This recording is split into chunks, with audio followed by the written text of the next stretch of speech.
ইউনিয়নের সংগ্রামী সভাপতি জননেতা হাজিউল ইসলামের নেতৃত্বে একটা বিশাল মিছিল আমাদের মাঝে উপস্থিত হয়েছে। সংগ্রামী সাথী এবং দেখছেন রাস্তাঘাটে হাটে ঘাটে মাঠে চাঁদাবাজরা চাঁদাবাজি শুরু করেছে।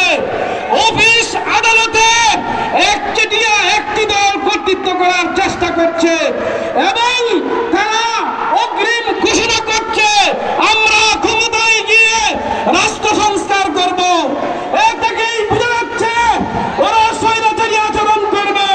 ওরা দিনের মুঠ রাতে নয়, অনেক আগেই ওরা পরামর্শ করছে রাষ্ট্র ক্ষমতা গ্রহণ করার জন্য। আমি দেশবাসীকে পীর সাহেব চরমোনাই যে কথা বলতে চাচ্ছেন, আমরা তোমাদেরকে আর ওইভাবে স্বৈরাচারী কায়দায় ক্ষমতায় যাইতে দিব না ইনশাআল্লাহ। ইনশাআল্লাহ দেশের মানুষ রক্ত দিয়েছে, আর রক্ত দিবে, কিন্তু ফ্যাসিস্ট মুক্ত করেই ছাড়বে ইনশাআল্লাহ।